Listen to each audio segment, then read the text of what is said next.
Hello everyone, मैं हूं Lalit Sharma, assistant professor of English.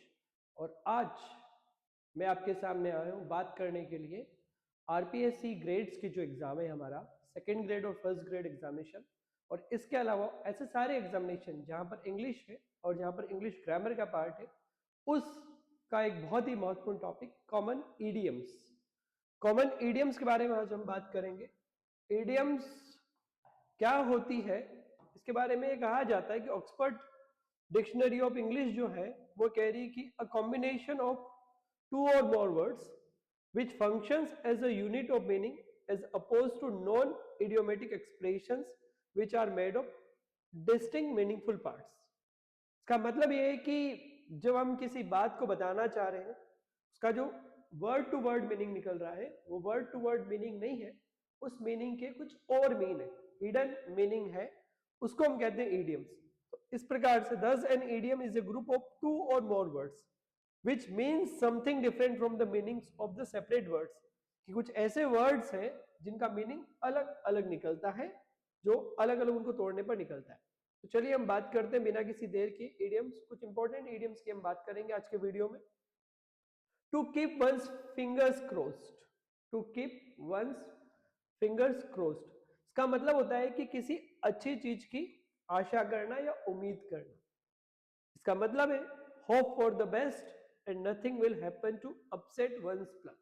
इसमें एक बात आप याद रखिएगा कि आपको मीनिंग जो याद करने वो इंग्लिश लर्न करने की कोशिश कीजिएगा, क्योंकि हमारे जो एग्जाम में है उसमें जनरली इंग्लिश मीनिंग ही पूछा जाता है। तो to keep one's fingers crossed का मतलब होता है कि किसी होप फॉर द बेस्ट, किसी अच्छी चीज की आशा करना। ब्लू ब्लड, ब्लू ब्लड का मतलब होता है उच्च कुलीन व्यक्ति, जिसका इंग्लिश मीनिंग है an aristocrat.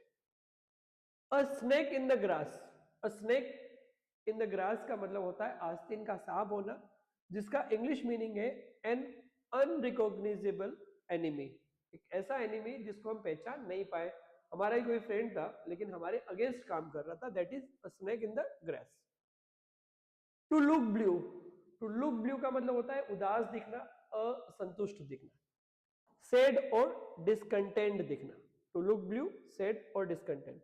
Mohan looked blue as he had felt, Mohan हमें ब्लू कलर का दिखाई दे रहा था, उदास दिखाई दे रहा था क्योंकि वो एग्जाम में फेल हो चुका था। To look blank, to look blank का मतलब होता है परेशान दिखना। To look puzzled, to look blank का मतलब है टू लुक पजल्ड, जिसका मतलब है परेशान दिखना।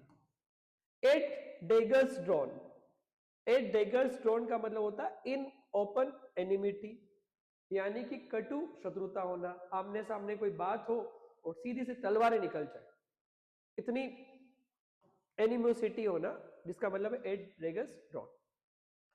एट सिक्स एंड सेवंस, जिसका इंग्लिश मीनिंग है इन डिसऑर्डर, सभी चीजों का अस्त व्यस्त होना, जिसको कहा जाता है at six and seven, everything is in disorder, अस्त व्यस्त होना। Apple of discord, apple of discord का मतलब होता है cause of fighting, cause of quarrel, झगड़े की जड़ होना।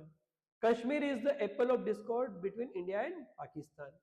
Bone of contention, bone of contention का मतलब होता है कॉज ऑफ क्वारल, झगड़े का कारण होना।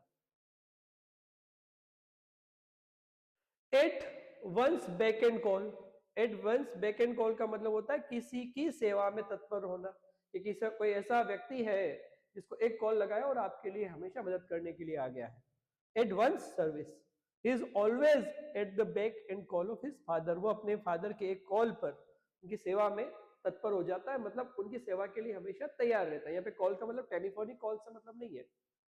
एट अ लॉस, इसका मतलब होता है अनसर्टन और बी परप्लेक्स्ड, जिसका मतलब होता है अनिश्चयी होना। He was at a loss for words. I am at a loss and don't know what to do. A wet blanket, जिसका मतलब होता है a kill joy, एक ऐसा व्यक्ति जो आपके अच्छे खासे मूड को खराब कर सकता है, आपके सेलिब्रेशन को खराब कर सकता है, इसका मतलब है निरुत्साहित करने वाला व्यक्ति। Mahesh proved a wet blanket in the party as he talked about books there also, कि उसने पार्टी को एंजॉय कर रहे थे, वहां पे भी बुक्स की बात कर रहा था, that means he has been proved as a wet blanket. A bolt from the blue, bolt from the blue का मतलब होता है सडन क्लेमिटी, आकस्मिक विपदा आना। Arun's failure in the examination about after his father's death came as a bolt from the blue. Bolt from the blue का मतलब होता है sudden calamity. A burning question, इसका मतलब होता है an important question of the day. ज्वलंत मुद्दा, जैसे अभी हम बात करें हॉर्मुज स्ट्रेट ऑफ ईरान, जो है वो एक बर्निंग क्वेश्चन है, बिकॉज ऑयल जो एक्सपोर्ट है वो वहीं से होता है, तो that is a burning question. To burn one's boat, to burn one's boat का मतलब होता है टू डिसाइड फाइनली, अपना अंतिम निर्णय ले लेना. बाय ज्वाइनिंग एन कंपनी और job he has burned his boats to discontinue study. उसने जॉब ज्वाइन करके अपनी पढ़ाई को बंद कर दिया, यानी फाइनल डिसीजन ले लिया. To look black, to look black का मतलब होता है टू बिकम एंग्री, नाराज हो जाना. He is looking black at his friends conduct, उसके फ्रेंड ने जो काम किया उस पर वो उदास दिखाई दे रहा है. A dark horse, dark horse का मतलब होता है a person whose chances of success are not known, छुपा रुस्तम हो, एक ऐसा व्यक्ति जिसकी सफलता के चांसेस कम लग रहे हैं but still he is happening the chances or he is making the chances to be successful. A dark horse. To flog a dead horse का मतलब होता है to do useless work, ऐसे काम करना जो व्यर्थ के काम है, फालतू के काम है. Spending too much money on the tuition of a dull student is like flogging a dead horse. इसका मतलब है to flog a dead horse का मतलब है व्यर्थ के काम करना, फालतू के काम करना. जैसे आप लोग कर तो तैयारी आरपीएससी की रहे हो, लेकिन कई बार इधर उधर के फालतू के काम करके अपने टाइम को किल करते रहते हो, टाइम को वेस्ट करते रहते हो. So not try to flog a dead horse. A close fisted man, जिसका मतलब होता है माइजर, जिसको हिंदी में कहा जाता है कंजूस व्यक्ति. Make a quick buck off, इसका मतलब होता है चीट करना, टू चीट समवन, धोखा देना. Everyone tries to make a quick buck off tourist in Rajasthan.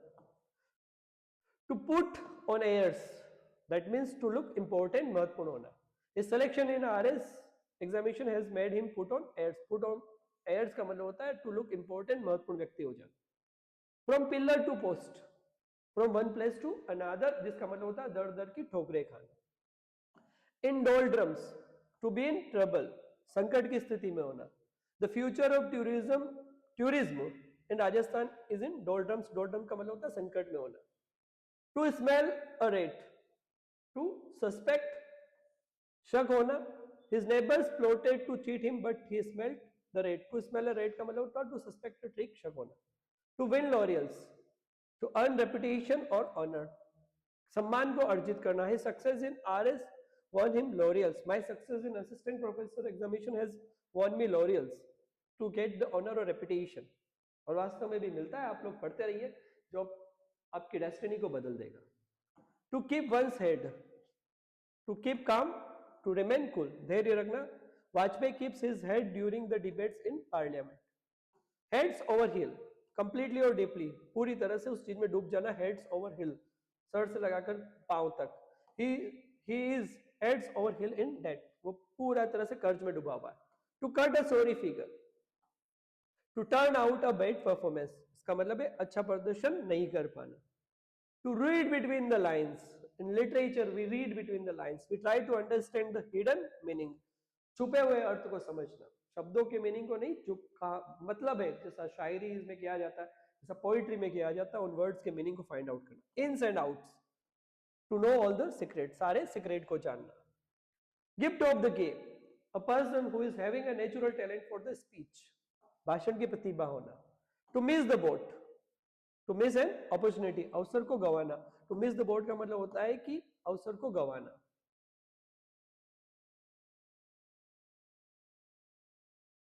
Black sheep, black sheep का मतलब होता है unworthy person, unimportant person.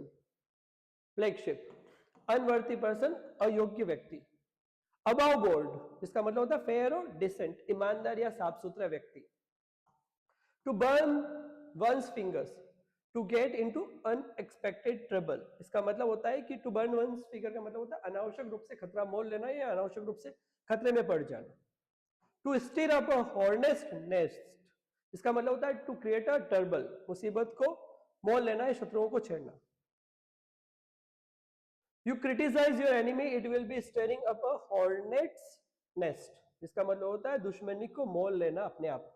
A fool's paradise, fool's paradise, to live in a delusion, और illusion की स्थिति में रहना. एक ऐसी काल्पनिक खुशी या भ्रम में रहना जिसका रियलिटी से कोई लेना देना नहीं है. टू लिव इन इल्यूजन और in unthinking happiness. Those who think that they can pass the IAS examination without hard work, remember without hard work, are living in fool's paradise. जिनको लगता है कि हम ग्रेड 2 का एग्जाम, आरपीएससी फर्स्ट ग्रेड का exam ऐसे time pass करके इधर उधर घूम करके पास कर लेंगे, कोई छोटे मोटे नोट्स पढ़ लेंगे, उनसे पास हो जाएंगे, तो sorry to say my dear friends, we are in a fool's paradise. हम ऐसे काल्पनिक इल्यूजन की स्थिति में. अगर एग्जाम में सफलता चाहिए, सक्सेस चाहिए, तो हार्ड वर्क करना पड़ेगा, स्मार्ट वर्क करना पड़ेगा, एग्जाम ओरिएंटेड स्ट्रेटजी को आपको अपनाना पड़ेगा, बैठना पड़ेगा अपनी टेबल चेयर पर, नोट्स को पढ़ना पड़ेगा, प्रैक्टिस क्वेश्चन सोल्व करने पड़ेंगे, पीवाईक्यू सोल्व करने पड़ेंगे, अच्छे ऑथेंटिक बुक्स को पढ़ना पड़ेगा. By fits and starts, not regularly, अनियमित रूप से कार्य करना. ये कॉलेज लेक्चरर एग्जाम 2016 में पूछा भी गया है. One who works by fits and starts can not succeed. ऐसे व्यक्ति जो रेगुलर स्टडी नहीं करते वो सफलता को प्राप्त नहीं कर सकते हैं. तो मान लीजिए आपका कोई टाइम टेबल है, एक दिन आप सुबह 8 बजे पढ़ने बैठ रहे हैं, एक दिन सुबह 6 बजे पढ़ने बैठ रहे हैं, एक दिन पढ़ ही नहीं रहे, एक दिन 10 घंटे पढ़ रहे, एक दिन 2 घंटे पढ़ रहे, तो सॉरी टू से this is the feats and start, not regularly. और रेगुलर कार्य नहीं करते उनसे सक्सीड होने के चांसेस बहुत कम हो जाते हैं. इन कोल्ड ब्लड, क्लियरली, निर्दयता पूर्वक, the merchant was murdered in cold blood. ऐसा ब्रूटली किसी को मर्डर कर देना. The acid test, acid test का मतलब होता है important test, test that gives conclusion proofs of the worth of something, सही मूल्यांकन करना. Throw one's gauntlet, to challenge, चुनौती देना, to challenge someone. Holland threw down its gauntlet to India and never bothered for a strong batting. Rainy day, rainy day का मतलब होता है critical time होना, संकट का समय होना. We should save something for the rainy day. हमें मुसीबत के दिनों के लिए, संकट के समय के लिए कुछ पैसों को बचा लेना चाहिए. अ वाइल्ड गूज चेस, एक ऐसा चेस जो यूजलेस एफर्ट है, निरंतर प्रयास करना. टू बियॉन्ड वंस मीन्स, किसी की साधनों से परे होना. More than one's means allow, अपने इनकम सोर्सेस से बाहर जाकर खर्चा करना. To break the ice, to break the ice, to start in conversation, अपनी चुप्पी को तोड़ना, किसी बातचीत को शुरू करना. टू रन द गॉन्टलेट, इसका मतलब है be expose to severe criticism, तीव्र आलोचना सहन करना. किथ एंड किन, किथ एंड किन का मतलब होता है अपने सगे संबंधी होना. नियर एंड डियर वंस का होना. To keep the wolf away from the door, not to starve, भूखे नहीं मरना. To keep the wolf away from the door का मतलब होता है नॉट टू स्टार्व, मतलब भूखे नहीं मरना. To hit below the belt, unfair attack करना, fight unfairly. Dutch courage, Dutch courage, courage obtained by drinking और courage shown under the influence of alcohol. शराब पीकर ऐसे काम करना कि हम बहुत कॉन्फिडेंस है, हम कुछ भी कर लेंगे, that is what we call Dutch courage. तो आज हमने देखा था इडियम्स का फर्स्ट पार्ट. मिलते हैं ऐसे ही किसी और वीडियो के साथ. अगर आपको वीडियो पसंद आ रहे हैं तो आप चैनल को सब्सक्राइब कीजिए, वीडियो को लाइक कीजिए और अपने फ्रेंड्स के साथ शेयर कीजिएगा. मिलते हैं नेक्स्ट क्लास में. Thank you very much.